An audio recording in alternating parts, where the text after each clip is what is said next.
નમસ્કાર વિદ્યાર્થી મિત્રો, ઓનલાઈન લર્નિંગમાં આપનું સ્વાગત છે. લાસ્ટ ટાઈમ આપણે તંતુઘટક પેશી વિશે સમજ્યા હતા, જે એક શિથિલ સંયોજક પેશીનો પ્રકાર છે. આજના લેક્ચરની અંદર આપણે એ શિથિલ સંયોજક પેશીનો અન્ય પ્રકાર, જે મેદપૂર્ણ પેશી તરીકે ઓળખાય છે, તથા સઘન સંયોજક પેશી એના વિશે સમજવાનું છે. ઓકે, તો ફર્સ્ટ ઓફ ઓલ આપણે એ જે શિથિલ સંયોજક પેશી હતી, જે બાકી હતું સમજવાનું, એના વિશે જોઈએ. એનો બીજો એક પ્રકાર છે મેદપૂર્ણ પેશી, જેને એડિપોઝ ટિશ્યુ તરીકે ઓળખવામાં આવે છે. આ મેદપૂર્ણ પેશી, તમે શબ્દ જોઈ શકો છો, મેદ એટલે ચરબી. તો આ પેશી એ ચરબીથી ભરપૂર અથવા તો ચરબી વડે ભરાયેલી પેશી છે, જેના કોષો એ ચરબીનો ખૂબ મોટા પ્રમાણમાં જથ્થો ધરાવતા છે, એટલે એને મેદપૂર્ણ પેશી તરીકે ઓળખવામાં આવે છે. ઓકે, બેઝિકલી આ પેશીનું સ્થાન એ મુખ્યત્વે ચામડીની નીચે છે. આપણા સમગ્ર શરીરમાં ચામડીની નીચેની તરફ આ પેશી આવેલી હોય છે. ઓકે, આ પેશી, એના કોષો જે છે એ વધુ પ્રમાણમાં મેદના સંગ્રહ માટે વિશિષ્ટીકરણ પામેલા હોય છે. ખૂબ પુષ્કળ પ્રમાણમાં અહીંયા મેદનો સંગ્રહ થતો હોય છે.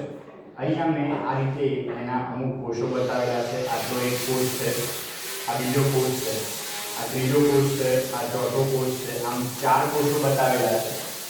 આ ચારે 4 કોષોમાં અંદરના બાજુએ મેદ સંગ્રહિત વિસ્તાર તમે સ્પષ્ટ જોઈ શકો છો. મેદ સંગ્રહિત વિસ્તાર આ ચારે 4 કોષોની અંદર, એટલે આ વિધાન સ્પષ્ટ થાય કે આ પેશીના કોષો મેદના સંગ્રહ માટે વિશિષ્ટીકરણ પામેલા હોય છે.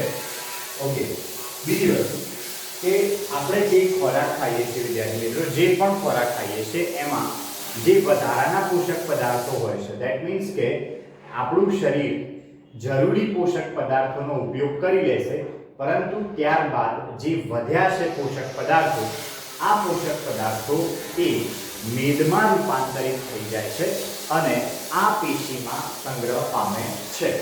એટલે આપણે જેટલું જીવન જરૂરિયાત પૂરતું આપણે ખાઈએ છીએ, માની લો કે આપણે જેટલો પણ આહાર ખાધો એમાંથી આપણા શરીર માટે જેટલું જરૂરી હતું એટલા પોષક પદાર્થો વપરાઈ ગયા, બાકી રહ્યા વધારાના પોષક પદાર્થો, એ પોષક પદાર્થોનું લિપિડમાં એટલે કે મેદમાં રૂપાંતર થઈ અને આ પેશીના કોષોમાં તેમનો સંગ્રહ થઈ જતો હોય છે. ઓકે, એટલે જે વધારાના પોષક પદાર્થો કે જે ત્વરિત રીતે ઉપયોગમાં લેવાતા નથી, તે મેદમાં રૂપાંતરણ પામે છે અને આ પેશીમાં સંગ્રહિત થાય છે. અને ત્યારબાદ જરૂર પડતા આ પેશીમાંથી આ મેદ વપરાતું હોય છે. ધેટ મીન્સ કે શરીરમાં જ્યારે કોઈ પણ પોષક પદાર્થો ન હોય ત્યારે આ મેદમાંથી પોષણ મેળવવામાં આવતું હોય છે. આ મેદમાંથી કન્વર્ટ થઈ અને પોષક પદાર્થો આપણને શક્તિ આપતા હોય છે. હવે બેઝિક વસ્તુ છે કે આ પેશી મેદનો સંગ્રહ કરે છે. આ મેદનો સંગ્રહ પુરુષ અને સ્ત્રીની અંદર બે જુદી જુદી જગ્યાએ થતો હોય છે. જેમ કે પુરુષોમાં મેદનો સંગ્રહ એમના પેટના ભાગે થતો હોય છે, એટલે મોટે ભાગે તમે જોઈ શકો એમ છો કે આપણા સમાજની અંદર આજુબાજુમાં પુરુષ જે મેદસ્વી હશે એનું પેટ બહુ વધારે હશે. ઓકે, અને સ્ત્રીઓમાં આ મેદનો સંગ્રહ એ થાપાના ભાગે, પાછળ થાપાના ભાગે થતો હોય છે. એ પણ આપણે આજુબાજુ સમાજની અંદર જોઈ શકતા હોઈએ છીએ કે સ્ત્રી કે જે મેદસ્વી છે તો એનો થાપાનો ભાગ, નિતંબ પ્રદેશ, એ વધુ પડતો મેદનો ભરાવો ધરાવે છે.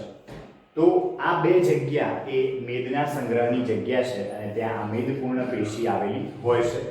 ઓકે, જ્યારે આપણે ખોરાક નથી લેતા, ટોટલી આપણે માની લો કે ફાસ્ટિંગ કરી રહ્યા છે, ઉપવાસ કરી રહ્યા છે, કંઈ જ ખાતા નથી, તો એ વખતે આ મેદ આપણું જે છે એ ઓગળે છે. ઓગળે ધેટ મીન્સ કે શું, એમાંથી મેદ બહાર આવશે, બહાર આવી અને એમાંથી પોષક પદાર્થો બનશે ગ્લુકોઝ જેવા, કે જેનું દહન થઈ અને શક્તિ પ્રાપ્ત થશે. ઓકે, એટલે ઇન શોર્ટ આ મેદપૂર્ણ પેશી ત્વચાની નીચે છે અને એના કોષો એ મેદનો સંગ્રહ ધરાવે છે, વધુ પ્રમાણમાં મેદ ધરાવે છે. ઓકે, સેકન્ડ થિંગ, હવે આપણે બીજી પેશી જોઈ રહ્યા છીએ, જે છે સઘન સંયોજક પેશી. સઘન સંયોજક પેશી નામ પ્રમાણે એનું ગુણ છે કે તેનું આધારક એ સઘન હોય છે, જ્યારે અહીંયા સુધી આપણે જોયું કે આ સુધી આ પેશી સુધી આધારક અર્ધ તરલ છે, દેટ મીન્સ કે સેમી સોલિડ છે, જેની પાસે બહુ ઓછું સખ્તાઈનો ગુણધર્મ છે, જ્યારે હવે સઘન સંયોજક પેશી એનું આધારક જે છે એ સખત, કઠણ અને મજબૂત હોય છે. ઓકે, અહીંયા આપણે લખ્યું છે કે તેમાં તંતુ તેમજ તંતુ કોષો સઘન રીતે ગોઠવાયેલા હોય છે, એકબીજાની નજીક અને એકદમ સખત એકબીજાને અડકીને ખાસ ગોઠવાયેલા હોય છે. જગ્યા તંતુઓ અને તંતુ કોષો વચ્ચે બહુ ઓછી હોય છે, આની સાપેક્ષમાં બહુ ઓછી જગ્યા હોય છે. ઓકે, બીજું કે તંતુઓની ગોઠવણી નિયમિત અને અનિયમિત ભાત દર્શાવે છે. તંતુઓ અહીં નિયમિત કે અનિયમિત રીતે ગોઠવાયેલા હોય છે, જેમ કે આ એક આકૃતિ ડ્રો કરી છે, તો એમાં તંતુઓ તમે જોઈ શકશો કે નિયમિત છે, આ બધા તંતુઓ છે. ઓકે, નિયમિત છે, સમાંતર છે એકબીજાને. જ્યારે આ બીજી એક આકૃતિ ડ્રો કરી છે, તેમાં તમે જોઈ શકશો કે તંતુઓ અનિયમિત છે, બરોબર, એ ગમે તેમ અનિયમિત ભાત ધરાવે છે. તો જેમાં જે પેશીમાં, જે સઘન સંયોજક પેશીમાં તંતુઓ નિયમિત ગોઠવણી દર્શાવતા હોય એને સઘન નિયમિત તંતુમય અથવા સઘન નિયમિત સંયોજક પેશી તરીકે ઓળખવામાં આવે છે. અને જે પેશીના કોષોની અંદર અથવા જે પેશીમાં તંતુઓ એ સ્કેટર્ડ અનિયમિત ભાત ધરાવતા હોય એને સઘન અનિયમિત પેશી તરીકે ઓળખવામાં આવે છે. એટલે અહીંયા આપણે સ્પષ્ટ લખ્યું છે કે તંતુઓની ગોઠવણી નિયમિત અને અનિયમિત ભાત દર્શાવે છે, તેને સઘન નિયમિત અથવા સઘન અનિયમિત પેશી તરીકે ઓળખવામાં આવે છે. હવે આપણે અહીંયા સઘન નિયમિત અને સઘન અનિયમિત બંને પેશીઓ બતાવેલી છે. મેઇન ડિફરન્સ તમે જોઈ શકો છો કે સઘન નિયમિતની અંદર તંતુઓ જે છે સમાંતર ગોઠવાયેલા છે, એક નિયમિત પેટર્નમાં ગોઠવાયેલા છે, જ્યારે સઘન અનિયમિતની અંદર તંતુઓ જે છે એ સ્કેટર્ડ છે, અસ્તવ્યસ્ત છે, ફેલાયેલા છે. ઓકે, તો આ બે એ મેઇન ડિફરન્સ છે, આ મેઇન ડિફરન્સ છે આ બે પેશીઓ વચ્ચે. ઓકે, સઘન નિયમિત પેશીની અંદર શું હોય છે, તો તેમાં સમાંતર તંતુ કોષોના ગુચ્છાની વચ્ચે કોલેજન તંતુઓ હરોળમાં ગોઠવાયેલા હોય છે. આ તંતુ કોષો જે સમાંતર છે, ઓકે, એકબીજાને સમાંતર છે, અને એમના ગુચ્છાઓની વચ્ચે આ રીતે કોલાજન તંતુઓ એ હરોળમાં એટલે કે લાઇનસર ગોઠવાયેલા હોય છે. એક નિયમિત ભાત દર્શાવે છે, નિયમિત પેટર્ન દર્શાવે છે. ઓકે, અને એના બે ઉદાહરણો છે આપણા પાસે. આ બે શબ્દો ખાસ અગત્યના વિદ્યાર્થી મિત્રો, જે તમે ભવિષ્યમાં મેડિકલ પેરામેડિકલ ક્ષેત્રે જવાના છો ત્યાં પણ આ બે શબ્દો વારંવાર તમારા સામે આવશે, અને એઝ અ સાયન્સ સ્ટુડન્ટ આ બે શબ્દો તમને ચોક્કસ ખબર હોવી જોઈએ. આ બે શબ્દો હવે જે આપણે શીખવા જઈ રહ્યા છીએ એમાંનો પ્રથમ શબ્દ છે સ્નાયુબંધ અને બીજો શબ્દ છે અસ્થિબંધ. સ્નાયુબંધ જેને ટેન્ડન તરીકે ઓળખવામાં આવે છે અને અસ્થિબંધ જેને લિગામેન્ટ કહેવામાં આવે છે. ઓકે, સ્નાયુબંધ કોને કહેવાય? તો સ્નાયુને હાડકા સાથે જોડતો બંધ, એને સ્નાયુબંધ કહેવાય. સ્નાયુને હાડકા સાથે જોડતો બંધ. સપોઝ કે આપણા પાસે આ શરીરનું માની લો કે કોઈ એક મોટું હાડકું છે. ઓકે, અને એના સાથે માની લો કે આ એક મસલ જોડાયેલો છે, આ એક સ્નાયુ જોડાયેલો છે એના સાથે. આને આપણે સ્નાયુ શબ્દ વાપરી દઈએ આના માટે, અને આ છે હાડકું. સિમ્પલ ઉદાહરણ આપણે હાથના સ્નાયુ અને હાથના હાડકાનું લઈએ. સપોઝ કે આપણા આ જે મસલ્સ છે, આ સ્નાયુ બાયસેપના એ આ છે. ઓકે, અને આ જે હાડકું છે ભુજાસ્થિ એ આ છે. તો આ સ્નાયુ અને હાડકાને જોડતો આ જે ભાગ થયો એને સ્નાયુબંધ તરીકે ઓળખવામાં આવે છે. સ્નાયુ અને હાડકાને જોડતો ભાગ એને સ્નાયુબંધ તરીકે ઓળખવામાં આવે છે, જેને ટેન્ડન તરીકે ઓળખાય છે. લખ્યું છે આપણે કે જે કંકાલ સ્નાયુને હાડકા સાથે જોડે છે. આ કંકાલ સ્નાયુ છે, રેખિત સ્નાયુ છે, ઈચ્છાવર્તી સ્નાયુ છે, જે આપણી ઈચ્છા મુજબ હલનચલન કરે છે. એને આ હાડકા સાથે જોડતો બંધ એને સ્નાયુબંધ તરીકે ઓળખવામાં આવે છે. ઓકે, અને ત્યારબાદ બીજો શબ્દ વાપર્યો છે અસ્થિબંધ, એટલે કે લિગામેન્ટ. તો લિગામેન્ટ કોને કહેવાશે વિદ્યાર્થી મિત્રો? અહીંયા નીચે એની આકૃતિ ડ્રો કરું છું. આ રીતે માની લો કે આપણા શરીરનું કોઈ એક હાડકું છે આ. ઓકે, અને એના નીચે માની લો કે આપણા શરીરનું આ કોઈ બીજું હાડકું છે.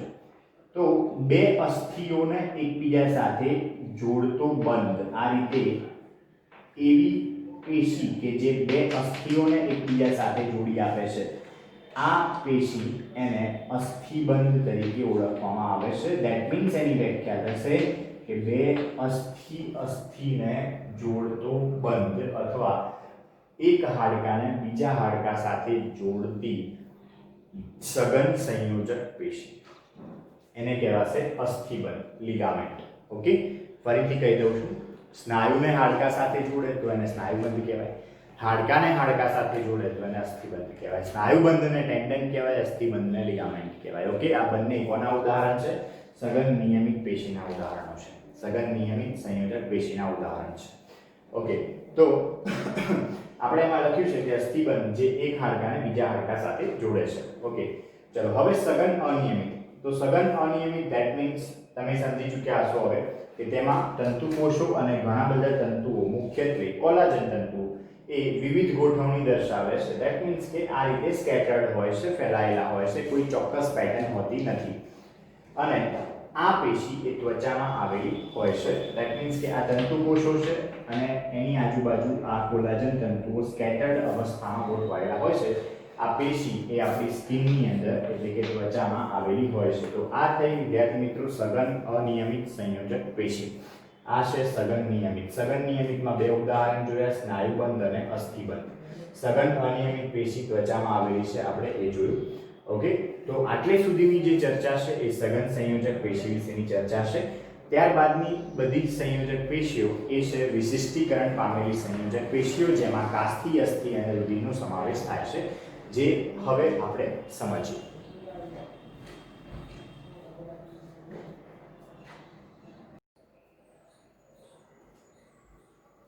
ઓકે સ્ટુડન્ટ્સ, તો હવે આપણે લાસ્ટ મુદ્દો સંયોજક પેશીનો એના તરફ આગળ વધી રહ્યા છે અને એ સંયોજક પેશીઓ એટલે હવે આવશે વિશિષ્ટીકરણ પામેલી સંયોજક પેશીઓ, જેની અંદર કાસ્થિ, અસ્થિ અને રુધિર એનો સમાવેશ થશે.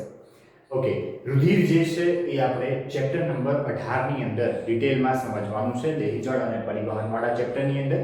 પણ એ સિવાય કાસ્થિ અને અસ્થિ એનો આપણે અહીં અભ્યાસ કરવાનો છે. ઓકે, ફર્સ્ટ ઓફ ઓલ આપણે કાસ્થિ વિશે સમજીએ. કાસ્થિ જેને ઇંગ્લિશમાં કાર્ટિલેજ તરીકે ઓળખવામાં આવે છે, કાર્ટિલેજ અથવા કાસ્થિ.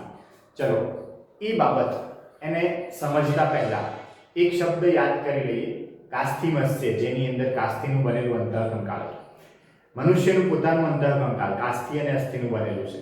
તો આ શબ્દ એ આપણે વારંવાર વાપરી ચૂક્યા છે. ઓકે, આ કાસ્થિ શું છે, કેવું હોય, એના વિશે હવે આપણે અહીંયા સમજવાનું છે. એકચ્યુઅલીમાં કાસ્થિ એક પ્રકારની સંયોજક પેશી છે. જ્યારે કાસ્થિનો છેદ લેવામાં આવે ત્યારે એ કેવું દેખાય તો એ આપણે અહીં આકૃતિમાં બતાવેલું છે. ઓકે, આ કાસ્થિ એની અંદર મુખ્ય આટલી બાબતોનો સમાવેશ થશે. કાસ્થિની અંદર આવેલા જગ્યાઓ, આ જગ્યાઓ છે, આ જગ્યાઓ, ખાલી જગ્યાઓ એને કોષ સ્થાન તરીકે ઓળખવામાં આવે. સપોઝ કે હું આ વ્હાઇટ કલરના ચોકથી અત્યારે જે આઉટલાઈન બનાવી રહ્યો છું એ ખાલી જગ્યાને કહેવાશે કોષ સ્થાન. ઓકે, અને એની અંદર આવેલો આ કોષ, એ કોષને કહેવાશે કાસ્થિ કોષ. આ જ્યારે એનો ઊભો છેદ લેવામાં આવે કાસ્થિનો ત્યારે કેવું દેખાય એ આપણે અહીંયા બતાવેલું છે.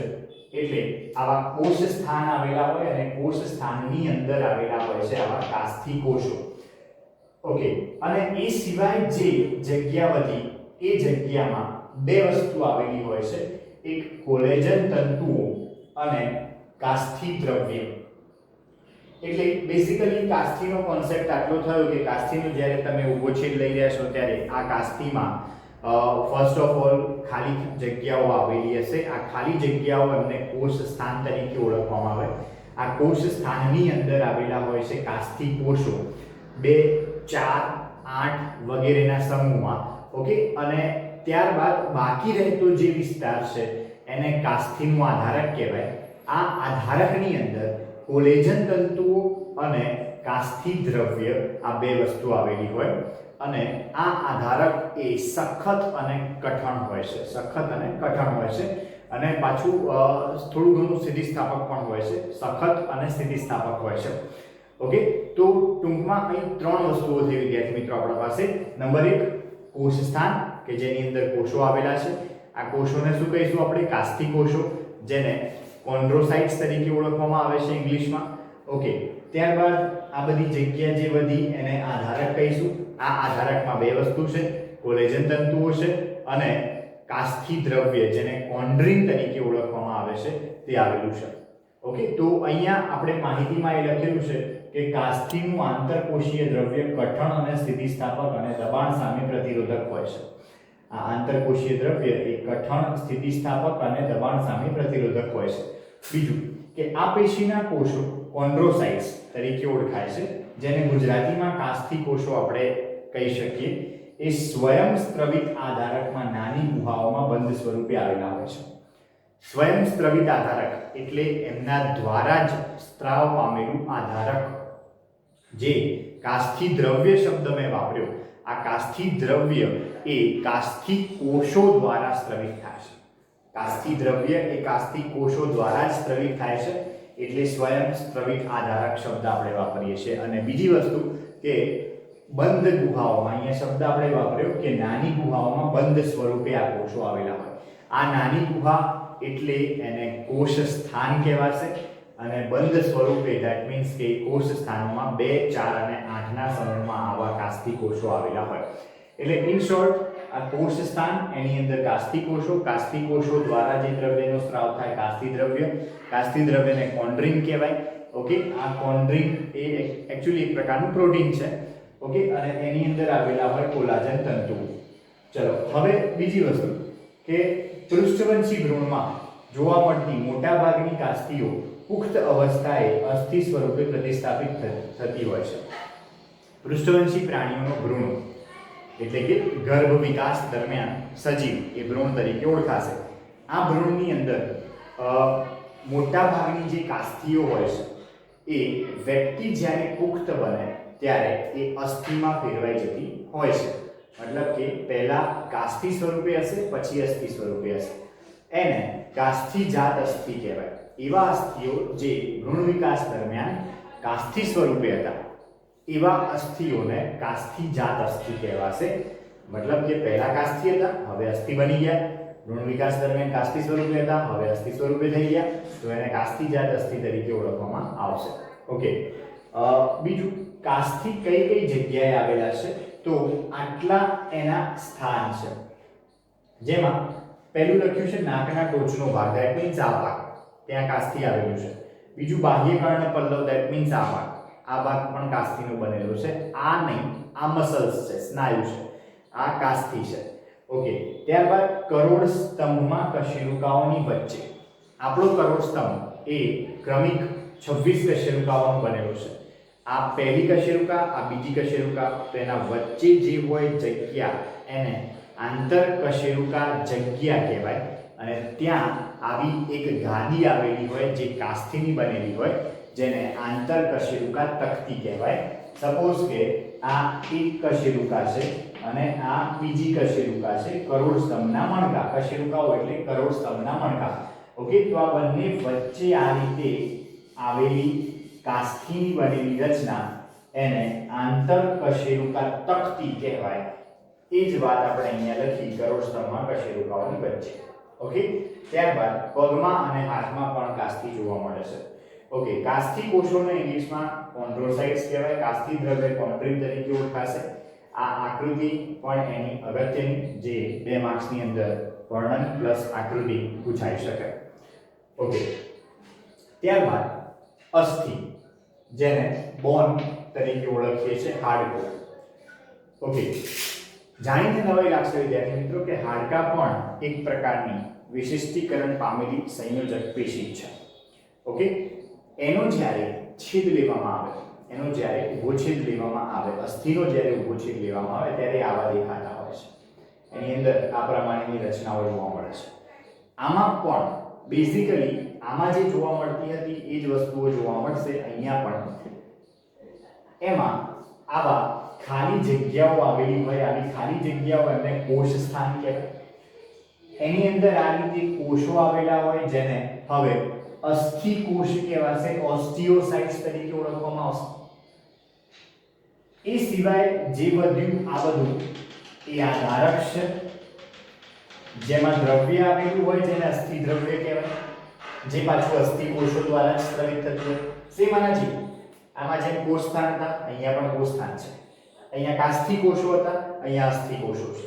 અહીંયા કાસ્થિ દ્રવ્ય જે કાસ્થિ કોષો દ્વારા સ્ત્રાવિત થતું હતું, અહીંયા અસ્થિ દ્રવ્ય છે જે અસ્થિ કોષો દ્વારા સ્ત્રાવિત થાય છે. આ બધી બાબતો સેમ છે, પરંતુ અહીંયા જે મેઇન ડિફરન્સ છે એ કે અહીંયા અસ્થિ કોષો એના ફરતે આવેલા છે વિશિષ્ટ પ્રકારની નલિકાઓ અને વિશિષ્ટ પ્રકારની રચનાઓ.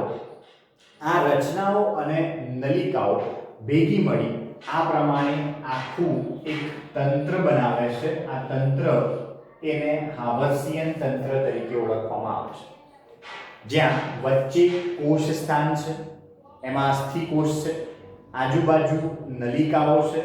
આ નલિકાઓને હાવર્સિયન નલિકા કહેવાય અને એના વડે રચાતું આખું તંત્ર એને હાવર્સિયન તંત્ર કહેવાય. ઓકે, તો એ આપણે પછી જોઈએ છે હમણાં, પરંતુ પહેલા બુકની અંદર જે માહિતી આપી છે એને ક્લેરિફાય કરી લઈએ. તો અસ્થિ કઠણ અને સ્થિતિસ્થાપક આધારક દ્રવ્ય ધરાવે છે. કઠણ અને સ્થિતિસ્થાપક જે કેલ્શિયમ અને કોલાજન તંતુથી સમૃદ્ધ હોય છે. ખાસ એની અંદર કેલ્શિયમ આવેલું હોય છે.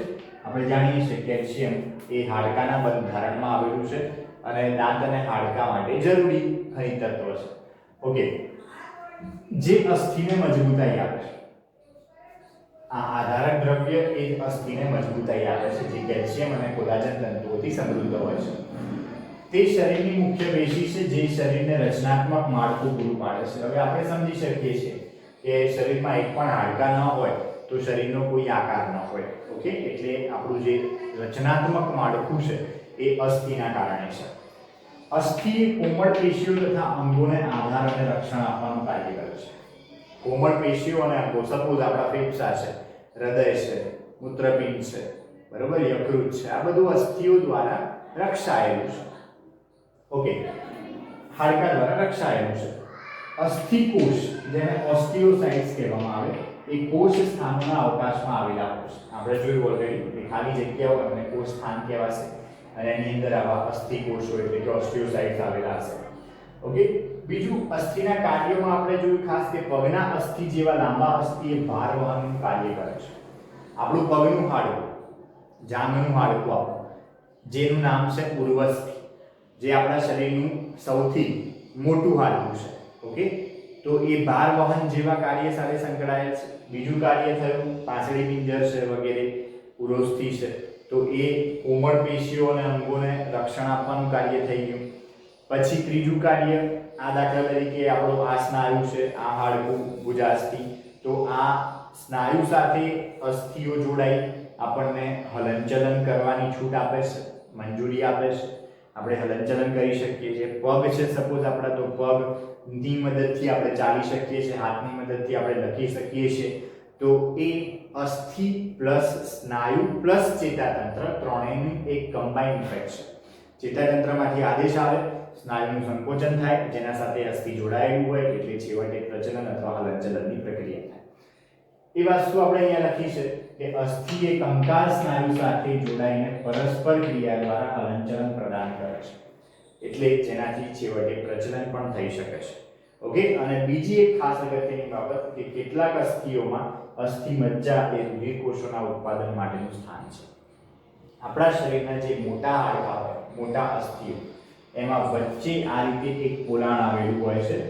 સપોઝ આ એક મોટા હાડકાનો વચ્ચેનો ભાગ છે, તો આ પોલાણ વચ્ચેનો ભાગ એને કહેવાય છે અસ્થિ મજ્જા.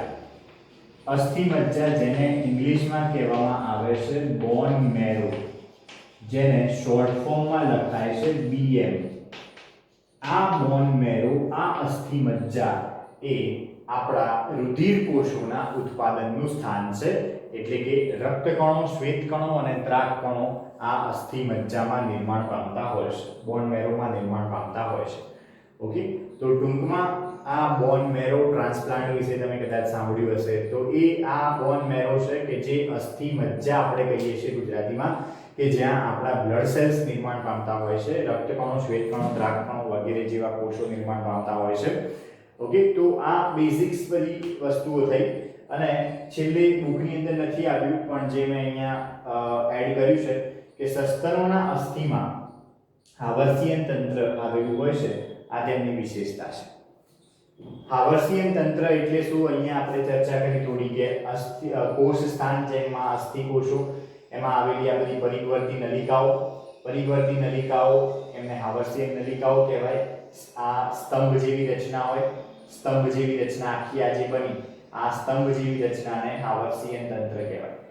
જ્યાં વચ્ચે કોષ સ્થાન, એમાં અસ્થિ કોષો, આ પરિવર્તી નલિકાઓ, એના વડે બનતી રચના આખી એને હાવર્સિયન તંત્ર તરીકે ઓળખવામાં આવે. જે એક કોષને બીજા કોષ સાથે જોડતી હોય, જોઈન્ટ કરતી હોય એવી નલિકાઓ પણ આવેલી હોય, હાવર્સિયન નલિકાઓ તરીકે ઓળખાય.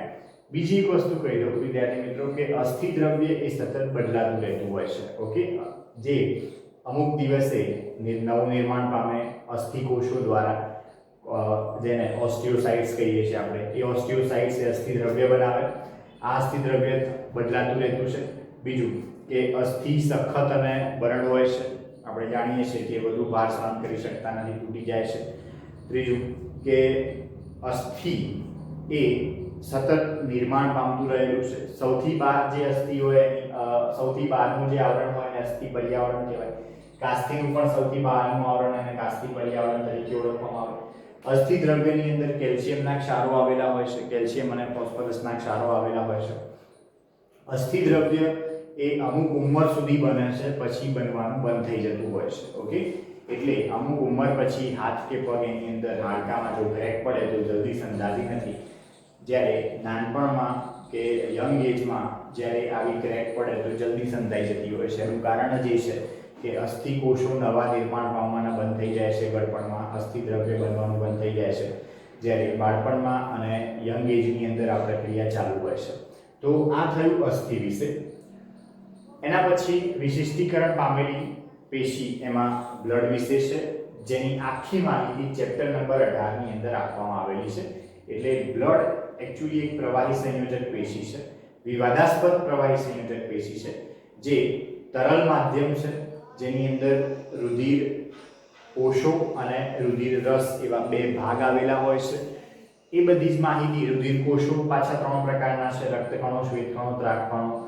રુધિર રસની અંદર એને પ્લાઝમા કહેવાય, એની અંદર શું શું આવેલું છે, આ બધી માહિતી એનું ડિટેલ વર્ણન ચેપ્ટર નંબર 18 ની અંદર કરવામાં આવેલું છે, જે વખતે આપણે એને સમજીશું. તો આટલી સુધીની માહિતી એ સંયોજક પેશી વિશે છે. આવતા લેક્ચરમાં આપણે નવી પેશી સાથે મળીશું. નમસ્કાર.